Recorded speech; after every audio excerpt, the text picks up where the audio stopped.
கண்ணதாசன் ஒரு பாடலில் தருகின்ற பெண்ணின் மன உணர்வு சூழல், அதை முரண்தொடையில் சொல்லுகின்ற கவிஞனது அழகு, அந்த உணர்வை இலக்கிய தாக்கமாக, அந்த இலக்கிய சுவை குறையாமல் தருகின்ற அந்த கவிஞனுக்கான தனி உத்தி எல்லாமே கவியரசர் கண்ணதாசனுக்கு கைவந்த கலைதான். சான்றுக்கு ஒரு பாடல். 500 ஓரம்போகியார் பிரிவு துயரில் வாடுகின்ற ஒரு பெண்ணை சொல்லுவார். நீர்ப்பசை மிகுந்த மணல் திட்டு, அதில் உள்ள மாமரங்கள் மாம்பூக்கள் மனத்தோடு பூத்து நிற்கின்றன. அதனூடாக வேப்பம்பூ வேழம்பூ பூத்து அந்த சோலையினுடைய மனம், அந்த நிறம் மாறிய ஒன்றை காட்சிப்படுத்துவார். அந்த மனம் மாறிய அந்த எண்ணத்தில் தலைவி தாரை தாரையாக கண்ணீர் வடிக்கின்றாள். காரணம், அவன் கூடா ஒழுக்கத்தானாக இருப்பதே. எக்கர் மாத்து புதுப்பூம் பெருஞ்சினை புணர்ந்தோர் மெய் மனம் கமழும் தன் பொழி வேழ வெண்பூ வெள்ளுளை சீக்கும் ஊரன் ஆகலின் கலங்கி மாறி மலரின் கண் பனி உகிக்குமே. இதுதான் ஓரம்போகியார் தந்த பாட்டு. அந்த மாம்பூ மனத்துக்கு நடுவாக வேழப்பூ மனம் வந்து அந்த சோலையினுடைய நறுமணத்தை சிதைத்ததால் அவள் கலங்கிய தகுதியை, மழை போல வருத்தப்படுகின்ற தகுதியை இலக்கியமாக பார்க்கின்ற நமக்கு அதே உணர்வில் அமைந்த பாடல் இதோ. நினைக்க தெரிந்த மனமே உனக்கு மறக்க தெரியாதா,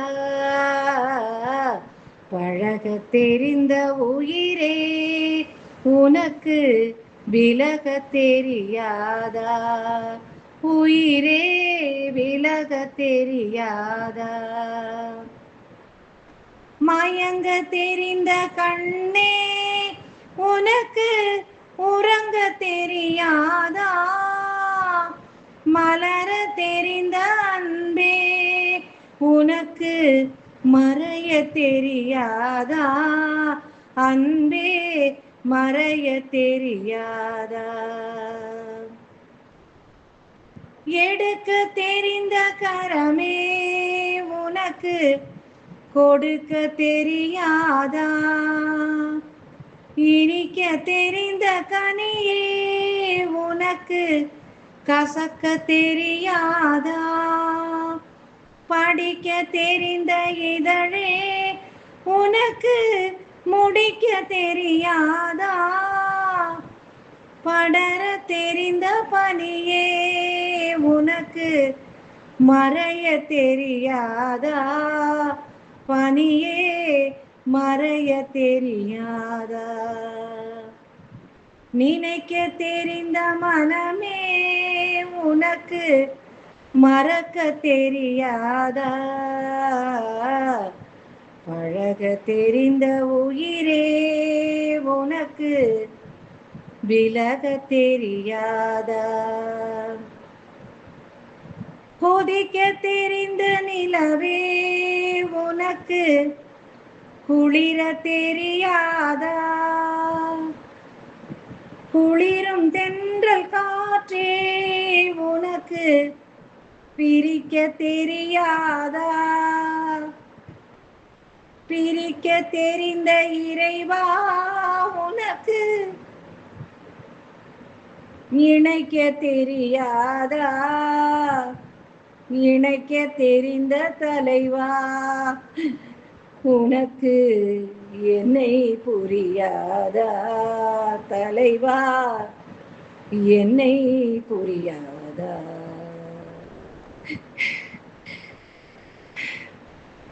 நினைக்க தெரிந்த மனமே உனக்கு மறக்க தெரியாதா பழக தெரிந்த உயிரே உனக்கு விலக தெரியாதா உயிரே விலக தெரியாதா. இந்த பாட்டுல உள்ள முரண் அழகு, அந்த வார்த்தையினுடைய முரண்பாடு.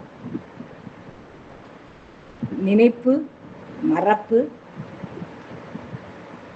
பழக, விலக, எடுக்க, கொடுக்க, படிக்க, முடிக்க, கொதிக்க, குளிர, பிரிக்க, இணைக்க. இந்த முரண் சுவையில் அமைந்த அழகே இந்த துன்பியல் சுவையினுடைய அழகு. அது கண்ணதாசனுக்கே உரிய அழகு.